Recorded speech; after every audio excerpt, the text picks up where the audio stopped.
Hi guys, this is Audiodeck. This story does not belong to me, it is written by Goldenlineage. If you want to support him, please visit him on Webnovel. Though Audiobook is ours, and to support us, join our Discord and subscribe to this channel. And if you want some special request Audiobook, join our Patreon, it helps a lot. Thank you for your patience. Chapter 11. Among the 1%. Adyr stood in front of the bathroom mirror, and the first thing he noticed was the absence of the scar on his lip. A fresh bruise from the punch had completely healed in just 3 hours. His pale skin looked different, too. It now had a healthy sheen, smooth and clear, like someone who followed a strict skincare routine every day. Curious, he flexed in front of the mirror, lit only by a single candle. His body had always looked fit, but in a lean, wiry sort of way. Now, his muscles appeared noticeably fuller. His abs and obliques, in particular, had taken on a sharper, more defined shape, as if sculpted from marble. He had achieved more physical improvement in just 3 hours than most people could hope to gain in a lifetime. It was the kind of transformation only the rich and well-connected could normally afford. For a moment, he considered using the second game helmet, the one Selena had sent, and diving back in for another 3 hours. But he knew the system's limitations. Only one active connection per player and no way to create a second avatar. With nothing else to do but wait for the power to return, he headed downstairs. "Son, how was your day?" Moriel greeted him from the couch as he came down the stairs. Too tired to stand, she simply waved her hand lazily in his direction. Her black hair and sharp blue eyes were proof enough. No DNA test was needed to confirm she was Neva's biological mother. Exceptionally fruitful, Adyr replied with a slight smile as he found his way to the dining table, cluttered with textbooks and dimly lit by candlelight. He sat down beside Neva. "Is that so? I heard you received an expensive gift today. Was it from Victor?" Moriel's voice echoed again, weary, but laced with playful sarcasm. She knew about her son's close friendship with Victor. And, of course, she knew exactly who Victor Bates was. Adyr glanced at Neva, who gave a subtle shrug without looking up. He chuckled. "Yeah, a game helmet for the new release. Want to try it? I've got a spare." "The spare one is from Selena White, in case you're curious," Neva added flatly, her eyes still glued to her textbook. Selena White. Moriel paused for a moment. Then, with a smirk, she gave him a thumbs up and said, "I'm proud of you, boy. Making friends with powerful people is the best kind of security for your future." She knew that better than most. Having graduated from the same university herself, she understood all too well that for people like them, a degree alone didn't mean much. Her current job existed because of the connections she had built back then. And it was influence, not education, that truly opened doors. "Also, I'm too busy and too old to play games," she added, closing her tired eyes. "Okay," Adyr replied casually, without pressing the subject. He chose not to mention that it wasn't just a game, but potentially a device capable of triggering genetic mutation. Not because of the promise he'd made to Victor, but because he still didn't fully understand the mystery surrounding it. The game was cloaked in unanswered questions, and he wasn't entirely convinced there was no malicious intent behind it. He had no intention of letting the people he cared about play something so suspicious. "Moriel, have you ever heard of a language called Latin?" he asked, hoping to shed some light on the biggest question still haunting his mind. "Latin? No, I've never heard of it. Is it one of those old languages or something?" She replied, eyes still closed. From his sister's expression, or lack of one, it was clear she was just as clueless. "I guess so," Adyr muttered. He briefly considered asking one of his history professors tomorrow, when suddenly, the landline phone on the wall began to ring. For a moment, everyone froze. Moriel's eyes snapped open wide with concern.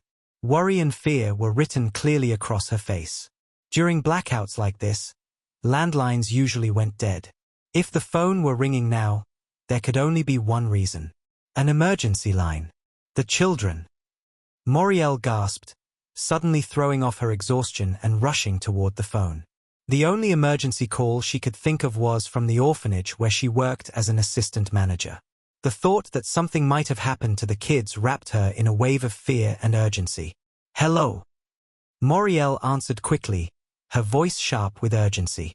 Adyr watched her closely as her expression shifted while she listened. The panic and fear on her face faded, replaced by irritation, then mild anger, and finally the exhaustion she had shown earlier returned. She let out a sigh, turned to Adyr, and said flatly, "It's Victor." As he stood up and took the receiver from her, Moriel sank back into the couch, relief softening her features. "Victor?" Adyr asked, holding the handset to his ear. It was the first time Victor had called him this late, and he had a strong feeling it was game-related. "Adyr, did you get the helmet I sent?" Victor's voice came through, tinged with curiosity. "Yes." "So, did you play the game yet?" This time, there was a hint of tension in his voice, like he was worried. "Yes." There was a brief pause. "Tell me you didn't die in there," he said, now clearly anxious. "No, I didn't." "Why?" Adyr replied, his curiosity growing. "Hell yeah. I knew it. You're among the 1%. Victor's voice shifted instantly, all worry gone, replaced by almost childish excitement. 1%? What's that supposed to mean? Didn't you check the internet? Everyone's talking about it on the forums, Victor said, clearly surprised by the question. "Victor, we're in the middle of a blackout. There's no internet right now," Adyr explained, internally sighing. Of course, Victor hadn't considered that. "Oh, right. So that's why I had to bribe the central station just to get connected through the emergency line," Victor muttered, as if something suddenly made sense. "Anyway, you'll see once the power comes back. I just called to let you know. You only get one life in the game. If you die, it's over. You can't play again." Then, after a brief pause, his tone shifted, more serious, more deliberate. "There's something else I need to tell you. But not over the phone. Meet me early tomorrow at the library. I have to go now." He sounded rushed, and before Adyr could get a word in, Victor added one last thing. And one more thing. Be careful when logging out. Your avatar stays in the game unconscious. If you leave it in the wrong place, it can still be killed. Find a safe spot before you exit. Bye. With that, the line went dead, leaving Adyr staring at the phone, stunned. Chapter 12, Checking the Forums. I miscalculated, Adyr thought, tasting the bitter sting of his mistake. The mission he'd given the NPC, meant solely to understand its nature, had completely backfired.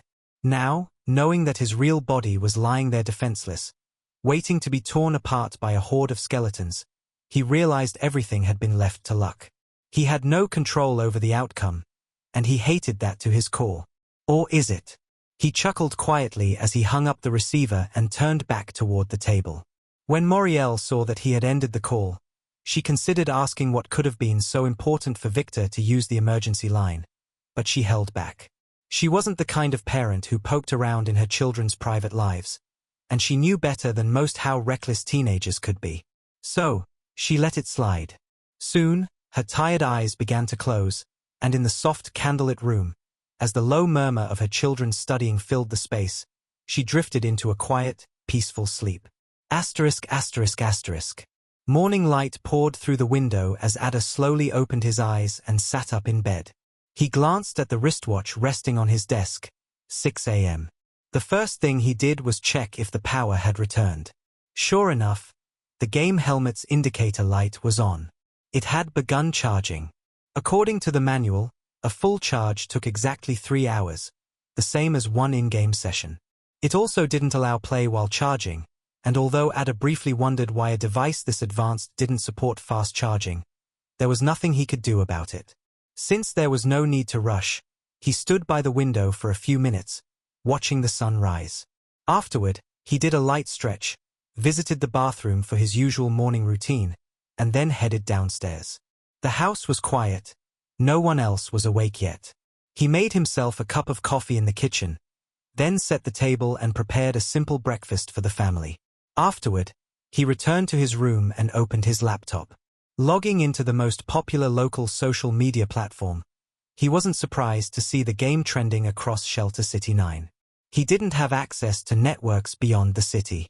The internet was strictly local, but he had a feeling it wasn't any different in the other cities either. He quickly skimmed through some of the top posts and noticed something striking. Over 99% of the comments were negative. Sure enough, everyone, without exception, had nothing but praise for the realism and full-dive immersion, calling it a technology decades ahead of its time. But as a game, most found it disappointing, even infuriating. The biggest complaint? Many players had died before they even had the chance to do anything, right after spawning. Adyr clicked on one of the most viewed posts. At Apocalypse Survivor Man. Are the devs messing with us? Right after choosing my path, I literally fell from the sky into an active volcano. I didn't even get to move before I died. And the worst part? It felt real. I can still feel the pain of burning alive. I want my money back. Actually, no, I want compensation for the psychological trauma they gave me. That was just one of hundreds of similar comments below. At Wallet Breaker. Dude, you should consider yourself lucky. At least yours was a quick death.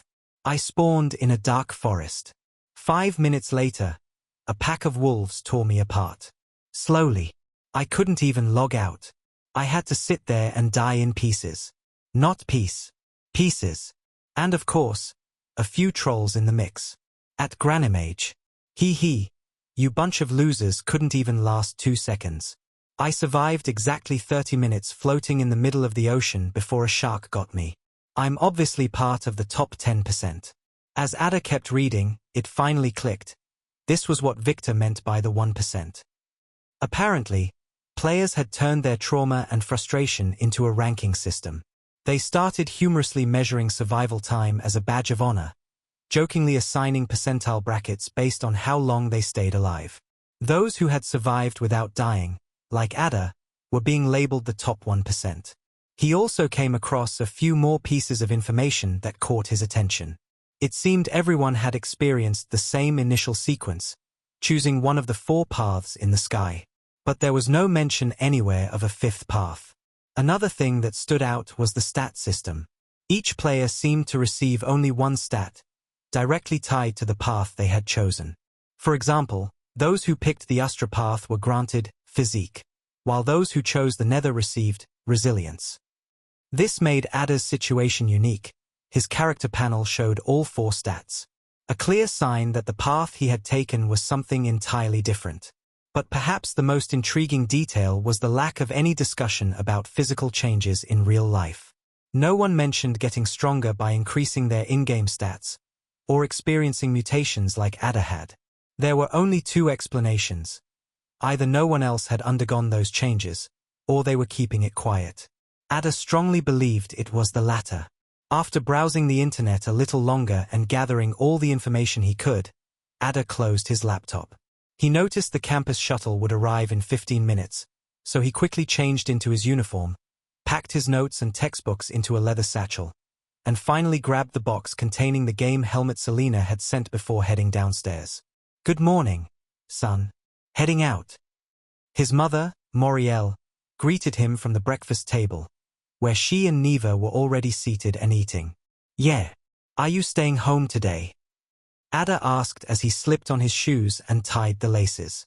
Moriel took a sip of her tea and sighed deeply before answering. "I wish. A new group of kids is arriving today. I might be home late again." Her voice was tired, but her eyes said otherwise. They sparkled with quiet joy. She never complained when it came to the orphanage. The more children they managed to rescue from the chaos outside, the more peace she seemed to find within herself. He said his goodbyes to Moriel and Neva, then stepped outside. The sky, usually choked with dense yellow clouds, felt lighter today. Rays of sunlight pierced through the thinning veil, casting warmth and light on the scarred earth below. It was still an apocalyptic morning, like so many before it, but something in the air hinted at renewal, as if the world itself was holding its breath for a fresh beginning. Chapter 13. Among the 0.5%. The shuttle arrived before Adyr had to wait long, and he took the first empty seat he could find. The faces inside were all the same as always, tired, hollow, and worn thin by the silent scream of uncertainty about their futures. Adyr knew each one carried a noisy story beneath that quiet mask. He watched, always watched. A nervous tap of a finger, a smudge on a collar, the way someone's gaze lingered a second too long, every detail spoke. Within a year, he'd stitched together their inner lives from the smallest of tells. Breakfast routines, favorite colors, secret fears they'd never voiced aloud. To others, they were classmates. To him, they were case files, open, bleeding, waiting to be read. Watching them wasn't just a habit. It was instinct. An itch in his brain he never tried to scratch. And among them, there was one person Adyr had given a special place in his quiet routine. Like a treasured book he returned to with a cup of coffee on a rainy day. His name was Adyr. Towering at 2.05 meters with the build of a seasoned bodybuilder, he was the tallest among them. One glance was enough to sense his raw strength. It was hard not to wonder if he carried mutant genes. Just how much more powerful could he become? His head was nearly shaved, black hair cropped so close it looked like a shadow clinging to his scalp. His dark green eyes were sharp and cold, perfectly aligned with the hard, unforgiving lines of his face. He was the kind of man people avoided on instinct, someone you'd cross the street to escape from. Even the wealthy mutant students, known for their arrogance, often thought twice before provoking him. But only Adyr knew what lived beneath that monstrous exterior. The quiet grief, the unbearable solitude, and the tragedy that had carved him into what he'd become. As he quietly enjoyed the morning, the shuttle gradually slowed and came to a stop at the final station, the campus terminal. Without rushing, Adyr stepped off when it was his turn and made his way across campus with brisk steps. But instead of heading to the library, where he was supposed to meet Victor, he turned toward the cargo building. Like all the other structures on campus, the cargo facility was massive. Its architecture reminded Adyr of ancient Roman design. Monumental, cold, and proud. Above its grand entrance, written in bold gold and deep blue letters, was a name that caught every eye. Ravencourt Logistics. The only privately run cargo company still operating across the 12 cities. And not just a company name, but the surname of one of the most powerful and historic families left in the world. As he stepped inside, the massive glass door slid shut behind him with a hiss. He removed his mask and glasses, then passed through the second door and took in the filtered, purified air. It was early, so the lobby wasn't crowded. He walked over to the digital kiosk and took a number. Before he even had a chance to sit down, a soft chime sounded, and his number flashed on the screen above a booth. He approached the counter with quick steps. "I want to send this cargo," he said through the thick glass. The staff member looked up politely. "Hello, sir. Is this for a local delivery or to another city?" "Local," Adyr replied as he slid the box through the small opening beneath the booth. He then handed over his student ID and filled in the recipient's address on the form the clerk passed to him. "That'll be 45 credits, sir," the clerk said once everything was finalized. For a brief moment, Adyr felt the sting in his chest, but he didn't show it. 45 credits for a simple local delivery. It was nearly half of his monthly scholarship. Without a word, he raised his wristwatch to the scanner. The payment confirmed with a soft beep, and he took the printed receipt before turning to leave. His next stop was the library. It was the largest building on campus, towering over the university grounds. Compared to the cargo facility, its architecture was far more modern. The entire front facade was made of glass, opaque from the outside, but offering a clear, panoramic view for those inside. Adyr stepped through the same two-door procedure, removed his glasses and mask, and entered. The interior was vast. After walking through the main hall and taking the elevator up to the 7th floor, he arrived at the enclosed terrace. Several tables were spread out, and a few groups of students were already chatting quietly. This was one of the most popular spots in the library, a common meeting ground for those who wanted a balance of quiet and company. Adyr. He turned to see Victor approaching with long, confident strides. With each step, his ponytailed blonde hair bounced slightly, and his signature smug expression sat firmly beneath his half-lidded, light brown eyes. Adyr didn't say anything at first. He just stepped forward. Without missing a beat, their shoulders bumped, firm, practiced, like a ritual between old friends. "Yo, Victor," Adyr said afterward, the corner of his mouth lifting slightly. "Always late," Victor replied with a smirk, already turning toward an empty table like he owned the place. But then he paused, reconsidering. "You know what? Let's get a private room." Apparently, whatever he wanted to talk about wasn't meant for wondering eyes or curious ears. Adyr didn't argue. He simply followed. They took the elevator to the 6th floor, where private study rooms were reserved for students. Victor picked one without hesitation. He scanned the digital panel beside the door with his watch, an extravagant piece embedded with polished stones, and rented the room for 100 credits an hour. The door unlocked with a soft beep, and they stepped inside. The room was generously sized, easily dwarfing Adyr's bedroom back home. Heavy black curtains covered the tall window that would have otherwise offered a clear view of the campus below.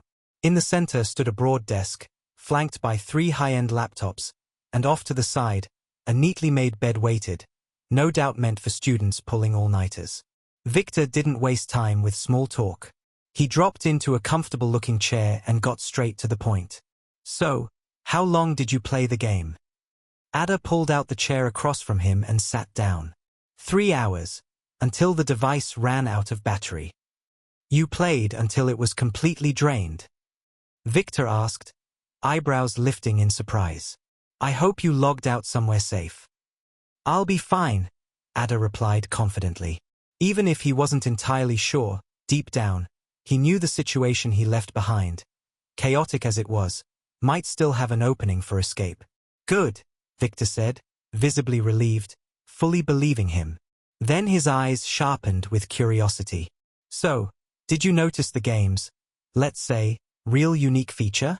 Aside from the hyperrealistic visuals and sensations." Adyr immediately understood what he meant.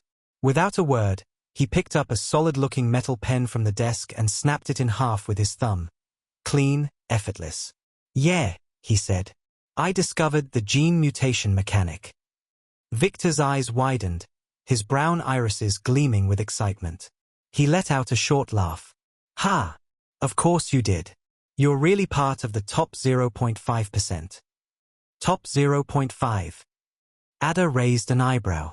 "Wasn't it 1%? "That was last night. The numbers already dropped," Victor replied with a smirk. "I'm sure more players are dying even as we speak." Chapter 14. Chance to earn a surname. Victor shifted into a more relaxed position in his chair and added, "And even fewer have realized what you did.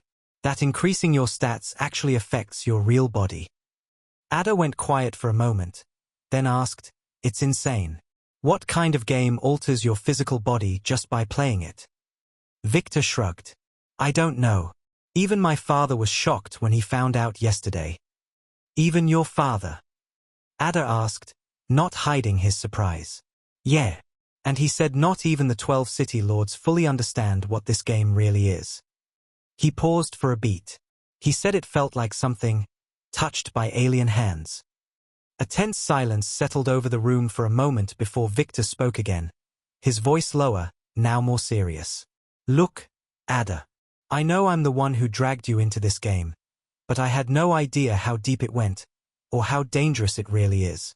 You're not just my best friend. You saved my life once, and I brought you in because I wanted you to have a real shot at what this world could offer." He paused, took a breath, then continued. "But that's not why I asked you here today. You need to see the full picture now. This isn't just a game. It's something much bigger. And the risks, they're real." His words were as heavy as his tone, and he made no effort to soften them. He needed Adyr to truly understand the weight of the situation. But there was another reason behind his insistence. He knew Adyr too well. He was the type who'd go out of his way to help others, yet never ask for help himself. Even if something went wrong, he'd deal with it quietly, carrying the burden alone. And that was exactly what frustrated Victor. The idea of Adyr facing something serious in silence, without reaching out, was something he refused to let happen. "I understand," Don't worry, Adyr said with a light chuckle, playing his part flawlessly. And you know better than anyone. I like risks. Yeah, I know, Victor replied, letting out a deep breath. That's exactly why I'm being this serious.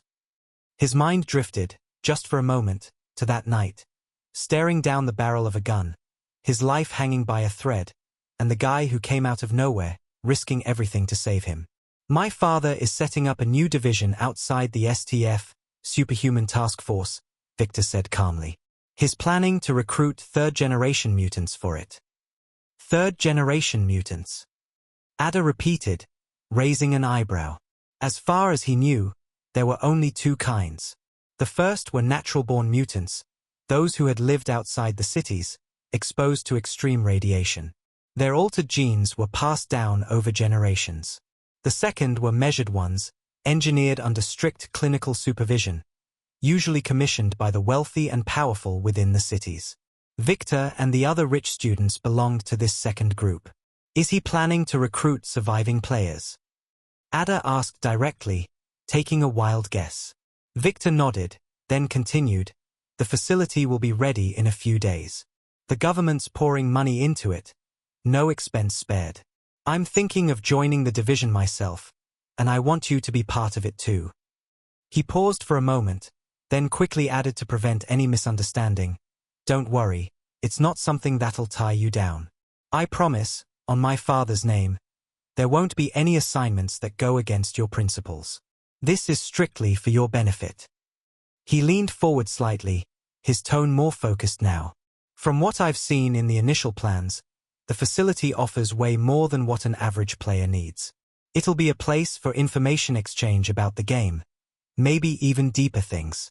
And most importantly, they're planning to grant official status to players who join. Victor's eyes met his. In other words, if you accept, you'll have the chance to earn a surname. Adyr fell into deep thought. The offer was intriguing, especially the part about earning a surname. He'd never been particularly fixated on having one, but the advantages that came with it were far from insignificant. You can think about it and let me know later, Victor said with a laugh. I'm not pushing you on this one. Yeah, just like you didn't push me into playing the game, Adyr replied with a smug grin. You always know how to dangle the right candy. That. Victor froze for a second, his lips twitching. That wasn't my intention. Okay? He looked genuinely guilty, cornered by the truth. I'm just messing with you, Adyr said, letting him off the hook. Then, checking his watch, he added, we don't have much time before class starts. Let's get going before we're late. As he got up and was about to leave the room, something crossed his mind. He turned back and asked, any chance you've heard Latin before? But Victor just looked at him, clearly oblivious. No idea what it even was. After the first class, history, where Adyr failed to get the answers he was looking for about Latin, the rest of the day's lessons felt dull and pointless. At one point, he considered skipping the remaining classes and heading home to dive back into the game. But the next shuttle wouldn't come until evening, and skipping classes was a dangerous move for someone in his position. Losing his scholarship would jeopardize more than just his education. It would damage the identity he had carefully built.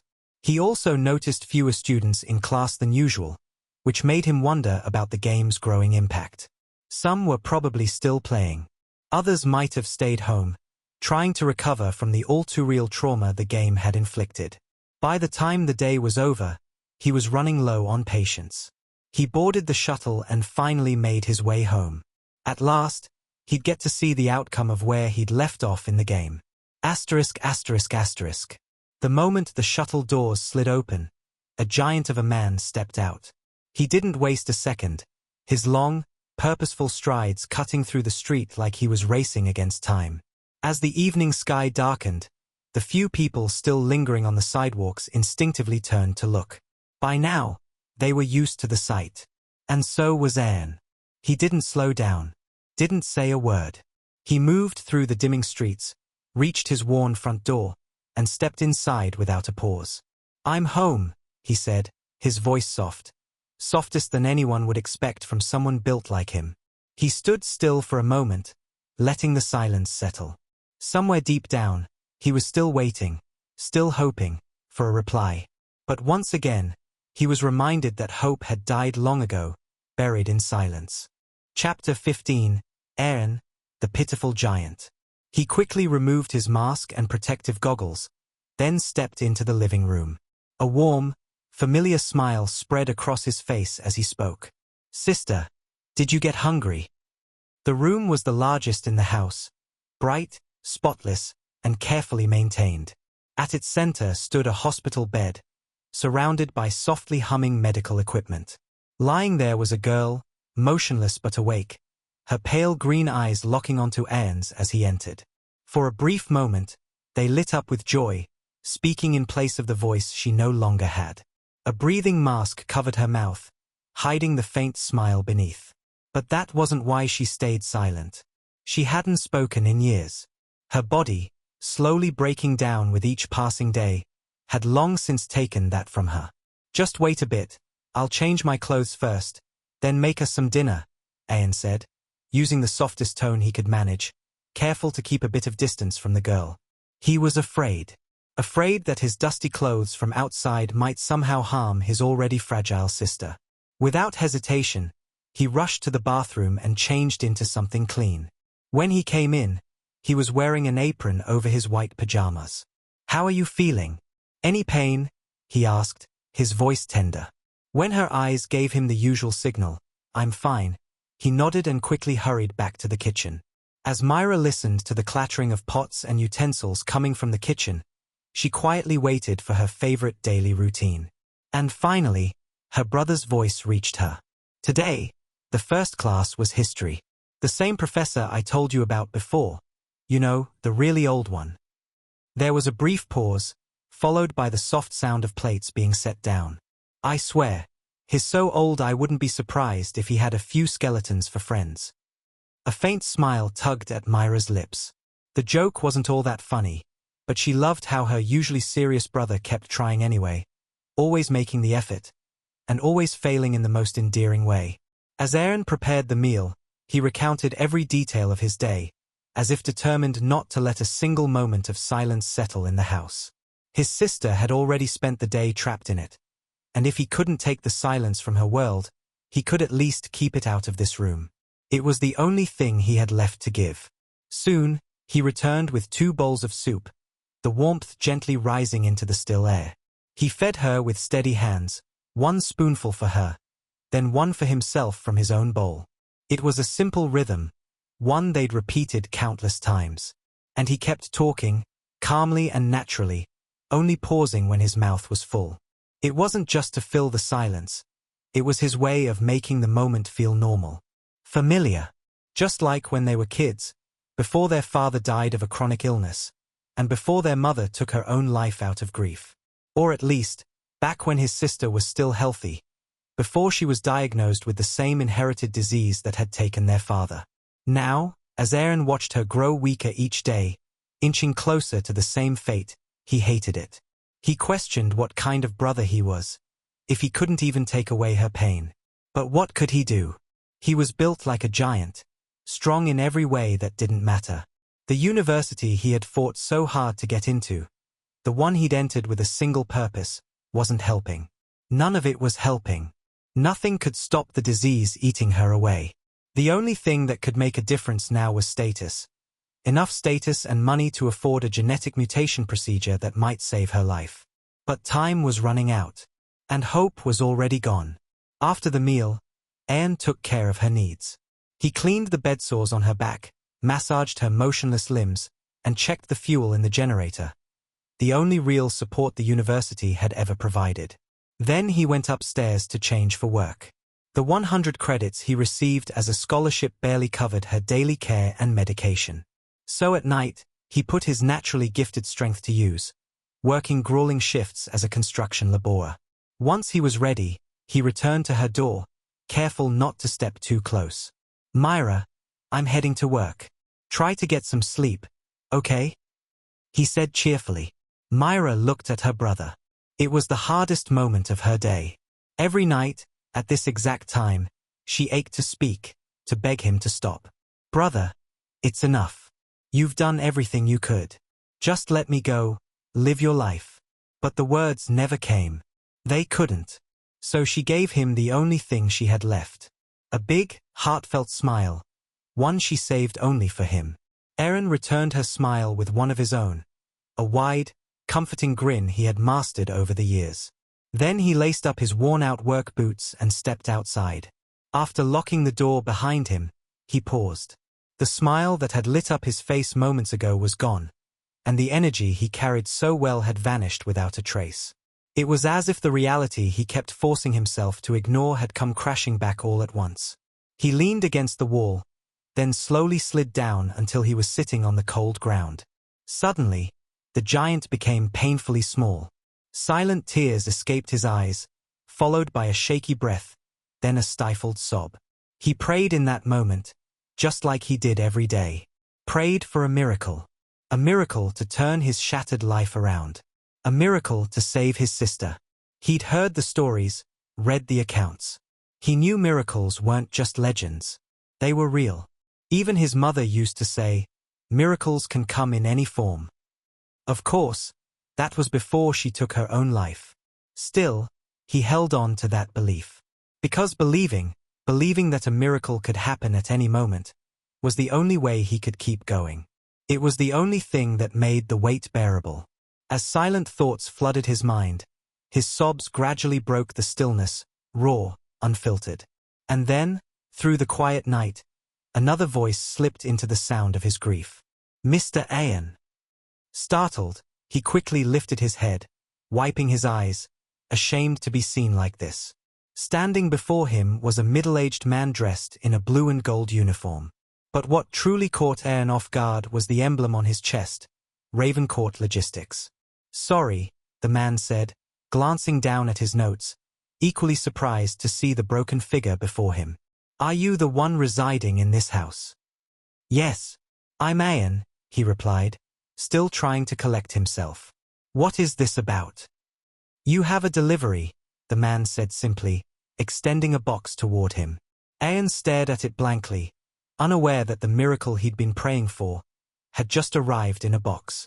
Chapter 16. Returning to the game. When Adyr returned home, he didn't jump straight into the game. First, he had the dinner Neva had prepared, then washed the dishes. Afterward, as she had begged him to, he helped her with her studies. With the big exam approaching, Neva's stress had been steadily growing, and since she knew she performed best when studying with her brother, she had been bugging him more than usual lately. As the clock ticked into the late evening, Adyr finally made his way to his room. He started by fixing the broken door handle with whatever tools he had on hand, making sure he wouldn't be disturbed. Then he changed the melted candle from the night before, lit a fresh one, and placed it where the light wouldn't bother him. Before logging in, he repeated the same exercises he had done yesterday to better understand his strength. Though bodyweight training no longer did much for him physically, it still helped him control and measure his power. And during that process, he realized something else. When he first started the game, his physical stat was 2. Considering he'd been doing strength training since he was a child, it made sense. If someone without any training had a stat of 1, then being twice as strong aligned with what he knew about himself. Based on that, he began to suspect that the average person's base stats, physical and possibly the others as well, might all start at 1. That is, if the game's stats truly reflected reality. After finishing his physical and mental routine, he grabbed the now fully charged helmet, placed it on his head, and lay down on the bed. The screen went pitch black. Then, once again, glowing neon green numbers began to count down. 3, 2, 1. When his vision returned, the familiar interior of the prison came into view. There was only one thing this could mean. The one escape scenario he had hoped for had come true. But something was off. Vaisha was nowhere to be seen. In the scenario he had imagined, she should have been here with him, trapped in the prison as skeletons clawed at the cell bars trying to get in. Wondering what had happened to her, Adyr looked around, scanning for any detail that might explain her absence. The cell he was in now wasn't the one where he'd found Vaisha. It was 2 cells over. And this one had a working door, intact and shut. Adyr kicked the rusted, centuries-old door open with a single strike. Unlike the 3 dramatic, prolonged kicks he had used on Vaish's cell door, purely for show, this one broke apart instantly with just one.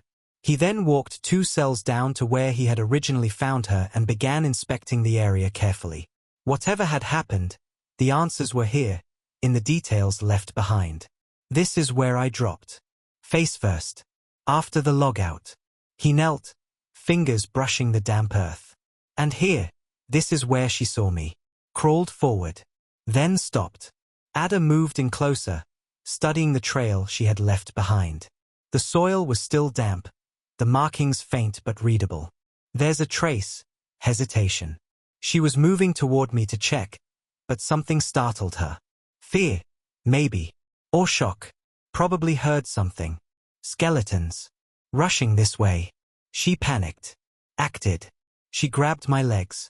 Dragged me 2 cells over. She struggled, but she got there. Impressive. For a girl who had no energy left. Must have been adrenaline. Adyr paused, something bothering him as he replayed the trail in his mind.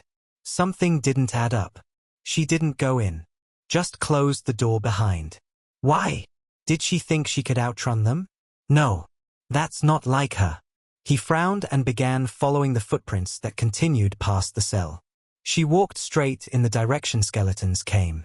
He traced the prints farther, until they collided with another set, deeper, heavier, skeletal. At their intersection, he found a dark patch of blood pooled on the ground. So this is what happened. Adyr crouched, touching the still wet stain as the truth settled in. She pulled me in, thinking the bars wouldn't hold them. Then she sealed the door and ran. Not to escape, but to draw their attention away. A flicker of something crossed his otherwise blank face. Why? Why go that far? For a moment, a scene flashed through his mind. The moment he took the purple crystal, and the look on Vaish's face. What did she see in me? Who did she think I was, to make that trade? Her life, for mine. He murmured, staring at the crimson staining his fingers. It's a drip pattern, non-lethal. The blood's dark, likely venous.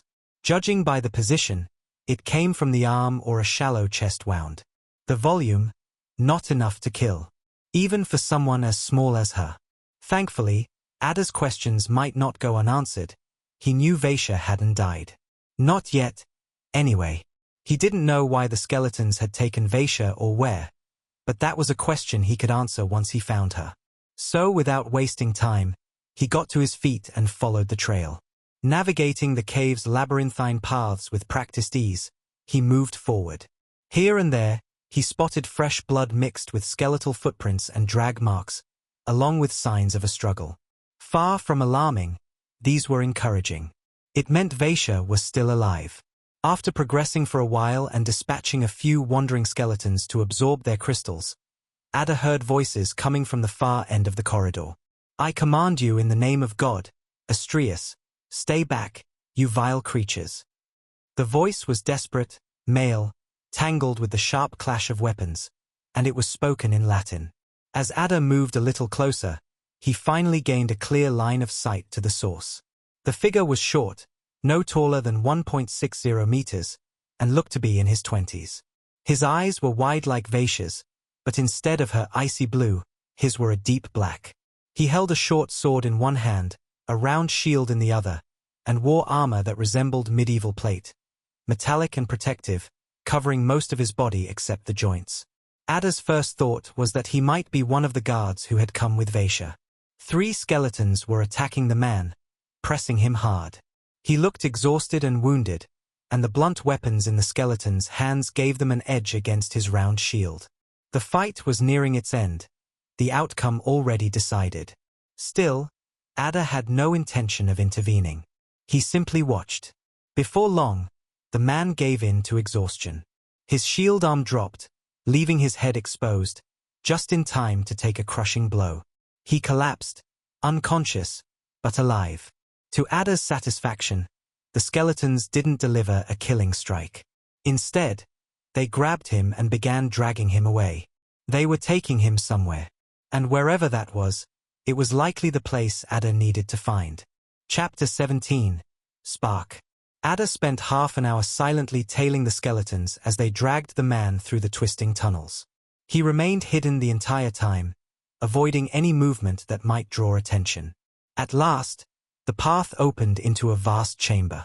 The space was so large that when Adyr looked up, he saw countless blue crystals embedded in the ceiling, glowing like stars and casting a radiant light that illuminated the entire room like a false sun. As the skeletons continued dragging the man down a sloping side path into the lower level of the chamber, Adyr took cover behind a large boulder and observed from above. This had to be their gathering place. Below, there were at least 100 skeletons, and that wasn't even the strangest part.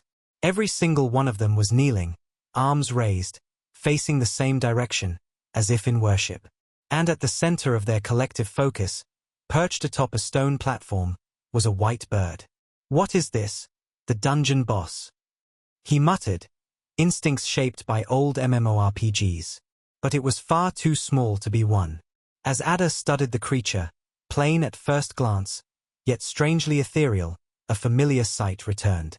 Once again, green text flickered before his eyes, a system message, presenting new information. Spark detected. Name, Dawn Raven. Path, Astra. Rank, 1. Ability, Life Grace. Description. Dawn ravens are born from the remains of the living on battlefields and inhabit bright, cold regions. They feed on fresh flesh and the life force of their prey. Though often mistaken for creatures of the nether path due to their abilities, their powers affect only matter, firmly aligning them with the Astra path. Typically sluggish and non-aggressive, they're easy to catch, but rarely found alone. One must always be cautious of one's loyal guards. Ability, Life Grace. Dawn ravens are grateful sparks, known to repay kindness with power. In exchange for a meal, they offer a fragment of their unique life force, transforming their prey's physical bodies into living skeletons bound to their will, and granting them an unnaturally extended existence. As he read the description and looked at the raven, it hit him. This was the spark Vaishya had mentioned. The one she was after. One line in the description had especially caught his eye. At first, he'd assumed it was a boss to kill and loot, but the word catch shifted his perspective, and for the first time, the empty, spark, slot in his stat panel began to make sense. The game was still shrouded in mystery, if it even was a game at all, but he felt he had just peeled back another layer. A power system that included active skills. Oh fuck. I don't want to be a necromancer. That's so cliché, he muttered, a trace of irritation flickering across his face as he thought through the skill's mechanics. But he quickly reminded himself, it was too early to jump to conclusions. Besides, he had a more immediate problem in front of him. Tearing his gaze away from the raven, he noticed two bodies lying at the center of the skeleton gathering. The third, dragged all this way, was about to join them. One of the bodies belonged to a man, clad in metallic armor much like the other. The second was the one Adyr had come for. Vaishya lay semi-conscious, her eyes fluttering open now and then, fighting to hold on, struggling to stay aware of her surroundings through the fog of fading consciousness. Though still alive, Vaishya looked deathly pale. She had already lost a significant amount of blood and was still bleeding. A dark red pool had begun to form beneath her.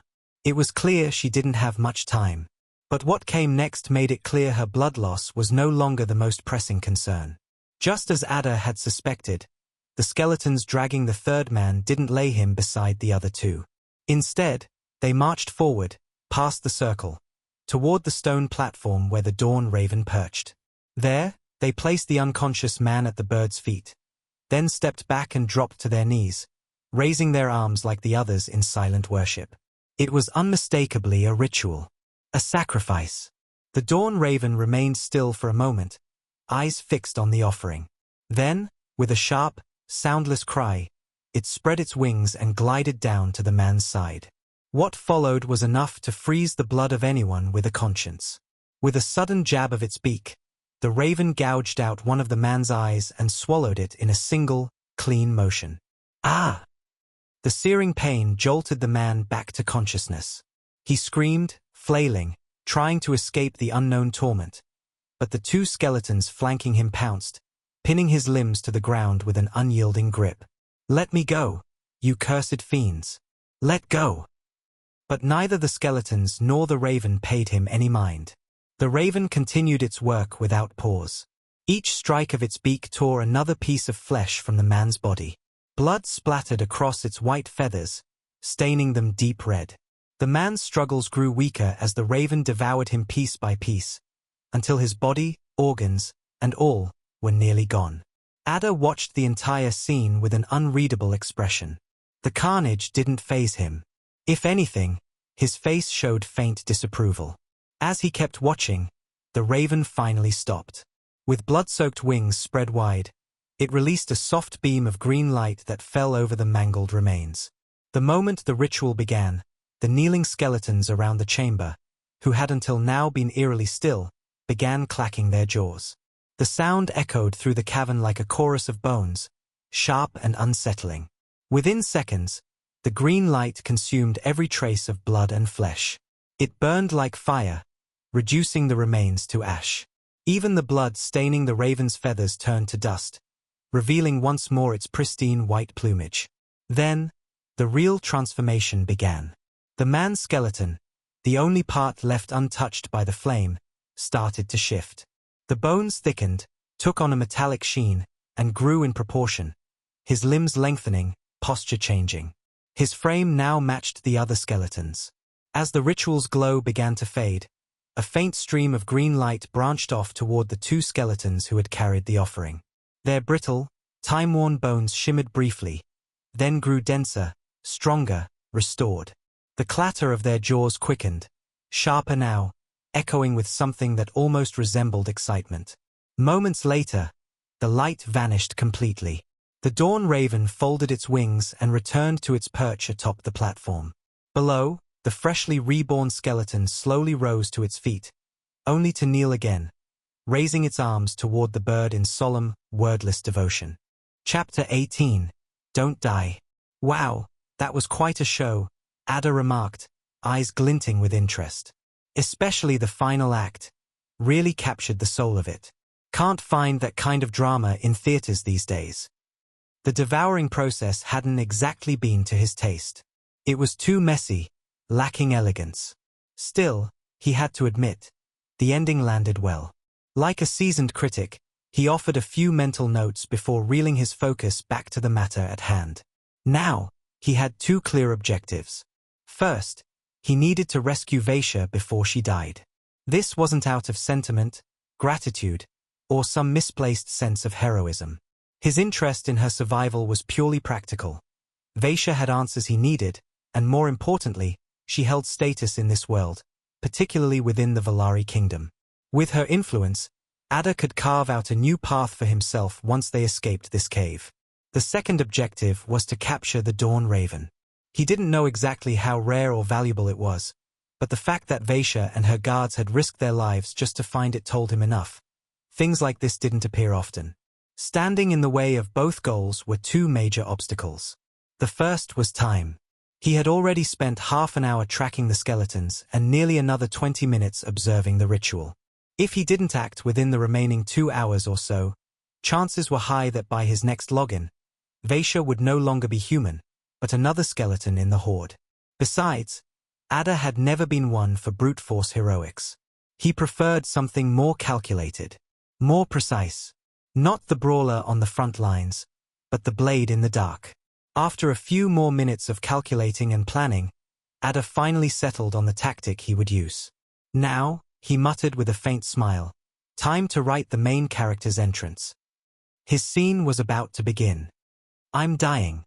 As Vaishya lay there, the thought rose in her mind with the same brutal weight as the pain crushing her chest. Each passing second drained more warmth from her body. She fought to stay conscious, forcing her eyes open, searching for anything, any thread of hope to pull her from this nightmare. But all she saw was horror. One of her loyal guards had just been devoured, only to rise again as a mindless skeleton. That was it, the final blow, the last crack in her hope. "I'm dying." The thought settled into her soul like an undeniable truth. There was nothing left but acceptance. She closed her eyes. And then, she saw light in the darkness. A silhouette.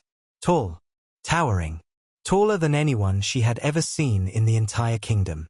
His face was cold, unreadable. Yet the mask couldn't fully hide the warmth beneath. Adyr. At death's edge, Vaishya whispered the name instinctively. In the void, she saw him, not as he was, but as the hero of her fading mind. Striding into the darkness like a knight from legend. A faint smile touched her pale lips, unaware she was dreaming. Why not? He was a practitioner, one not shaped by fate, but forged to walk his own path. The kind whose very presence brought peace to kingdoms and dread to their enemies. And if he was the one who chose to save her, then who in their right mind would dare stand against him? Now she could see it all clearly. The two of them, hand in hand, walking out of this cold cave. Returning to the kingdom.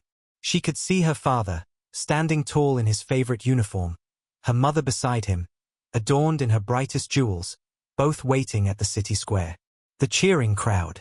The jealous stares of her spiteful cousins. Even the king was there in person, with the queen by his side, bearing witness to the grand event. And there he was, tall, steady, revered by all, standing beside her, hand in hand.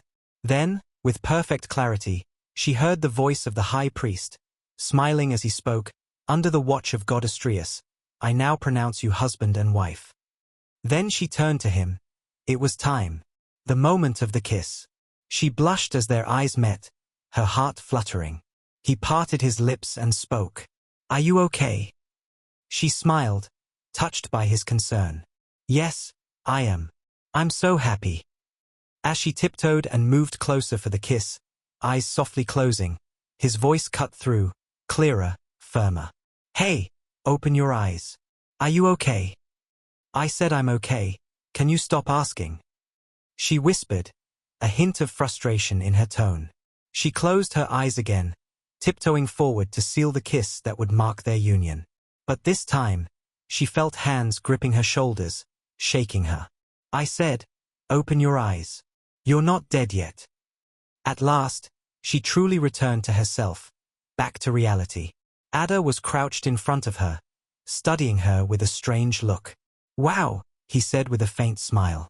"For a second there, I thought you were really gone." Though her body felt numb, cold as someone standing at death's door, Vaishya's cheeks burned with embarrassment. She averted her eyes at first, then lifted her head again and asked in a shaky voice, "Are you here to save me?" But before he could answer, her awareness caught up with her surroundings. The circle of skeletons remained frozen in place, still locked in their eerie poses. One of her guards lay unconscious beside her, or more likely, dead. And the devil raven, the thing that would haunt her nightmares, still perched where it had been, calm and indifferent. She turned back to Adyr. He didn't look like a savior from her fantasies. Not like a hero descending from the light. He looked just like her, another prisoner, another offering. As Adyr saw the questioning, anxious look in her eyes, he spoke calmly. "Yes, I'm here to get you out. And don't worry, I've got a plan." He tore a few long strips from her dress and quickly pressed them against the wound on her chest, wrapping them tightly to slow the bleeding. "All I need from you is to lie down and play dead. The Dawn Raven only feeds on life energy, and the skeletons don't offer lifeless bodies as sacrifices," Adyr said quickly. It was the conclusion he'd reached after observing the previous ritual and taking the description into account. But don't actually die, just pretend. Keep your mind awake. Given how much blood she'd already lost, he felt it necessary to add that part. Chapter 19, Evolutionary Step. After finishing the bandaging and making sure she was lying comfortably, using the dead soldier as a makeshift pillow, Adyr settled in and began waiting for the next ritual. His plan was actually quite simple. He had intentionally let the patrolling skeletons catch him, just to be brought here, so he could check Vaishya's wound and give her basic first aid. And once he was sure she'd survive a little longer, he would ensure that he was chosen for the next ritual. The moment he was closest to the Dawn Raven, unguarded, exposed, he'd strike, catching it in a single move. He still wasn't entirely sure what would happen to the rest of the skeletons if he caught or eliminated the Dawn Raven. But for now, That was a detail he was willing to ignore. It's starting, Adyr thought as he saw the two skeletons that had brought him here begin to move. His theory was correct. They didn't even glance at the other two bodies lying nearby. Their focus was solely on him, the one still radiating life energy. Be gentle, guys, Adyr muttered, extending his arms for them to grab. As a sacrifice, he was well aware of his legal rights and the ritual rules he had to follow. As long as he played his part perfectly, everything would proceed as planned. The skeletons grabbed him by the arms and began dragging him toward the stone platform, just like the previous offering. Adyr looked up at the dawn raven, then knelt below the platform, mirroring the praying skeletons around him. He raised his arms, mimicking their posture precisely. One thing he'd observed earlier was how simple-minded the skeletons seemed. They behaved like programmed constructs, responding only to commands and acting within a fixed task-reward framework. As long as nothing violated their sense of protocol, they didn't intervene. And so far, they haven't. Seeing him kneel willingly, the two skeletons that had escorted him assumed he posed no threat. They lowered themselves beside him, adopting the same prayer-like position. With nothing left to block his move, only one final step remained, letting the dawn raven get close enough. Under his watchful gaze, the raven slowly spread its wings and glided down from the platform, drawing near. Adyr didn't move. He simply stared, eyes locked on the creature. And as the dawn raven drew closer, he looked straight into its eyes. Into those pitch-black eyes. What kind of creature are you? He couldn't help but wonder. He had looked into the eyes of countless beings before, human, animal, dead, living. And he had always known exactly what he was seeing. Especially the eyes of someone whose soul was slipping away. Those were the moments he savored most.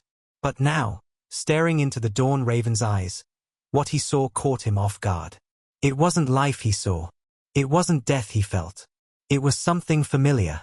Something he'd seen before, but couldn't quite place. For a moment, he struggled to find the word. Then it hit him. It felt familiar. And yet, he couldn't remember who they belonged to. Because those eyes had never belonged to anyone else. Only to him. The same eyes he saw staring back at him every time he looked in a mirror. "You're just like me, aren't you?" he said quietly, voice cold and calm. "A monster, just trying to survive the life forced on you." Then, without hesitation, he lunged forward, wrapping the strip of cloth, torn from Vaish's dress, tightly around the raven's wings and head, locking it down in a single, swift move. As he held the raven in his hands, he could feel the creature's heartbeat racing beneath its feathers. "Sure, don't be afraid. I'm not gonna hurt you," he said in a reassuring voice, gently stroking its wings. But just then, a sudden sense of danger struck him. He leapt back, barely dodging an axe that came down from above, missing him by inches. "What the hell? Don't you see I'm holding your god, or whatever it is, hostage? You want it dead?" he shouted, quickly raising the raven high for all to see. Before he could even register the skeleton's reaction to his actions, a text prompt appeared before him. "You captured a spark. Do you want to start your evolution process? Cost: 20 energy. Rewards: evolutionary step, Dawn Human. Unlock: Sanctuary. Unlock: Spark." Adyr gave the text a brief glance before dismissing it. This wasn't the moment for distractions. The moment the skeletons saw their precious dawn raven in his hands, they froze. Suddenly, everything went silent. Not a single sound, as if the entire chamber had glitched out. Exactly as Adyr had predicted. The skeletons, driven by basic instincts and limited logic, couldn't process the situation. Faced with something outside their protocol, they stalled, paralyzed by uncertainty. "Don't try anything smart. One move, and it dies," Adyr warned as he began walking through the motionless skeletons. He had come here to play the main character, yet somehow felt more like a second-rate villain in a cheap play. Not that he minded. He was enjoying it more than he'd like to admit. Without interruption, he reached Vaish's side. "Are you awake?" he asked. At the sound of his voice, she slowly opened her eyes and mumbled, "Yes." But as Adyr looked into her eyes, he could tell she wasn't fine. He could see it, the fading soul, the dimming life force slipping away. "You're a strong woman, right?" he said softly, placing the dawn raven gently in her lap. Then he guided her hands to hold it in place. "Just hold on to this for a while. I'm trusting you with it. Just hang in there a little longer. We're getting out of here." With that, he lifted her into his arms, cradling her like a princess, and began to walk. For a moment, Vaisha felt his warmth seep into her frozen body. She tightened her grip around the thing in her arms. She didn't know what it was, but Adyr had entrusted it to her, and she was determined to fulfill that duty before her time ran out. Adyr noticed the small gesture. She was truly strong-willed. And even that one simple task might be enough to keep her holding on a little longer. Just before stepping out of the chamber, Adyr paused and looked back one final time. The horde of skeletons stood motionless beneath the cold glow of the crystals. Silent, helpless, stripped of all will. "I'll return for the purple crystals," he thought, eyes narrowing. But not today. Today, he walked away with something far more valuable. Chapter 20.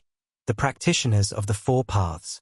With Vaisha in his arms, and the dawn raven resting in hers, Adyr navigated the maze-like cave with practiced ease.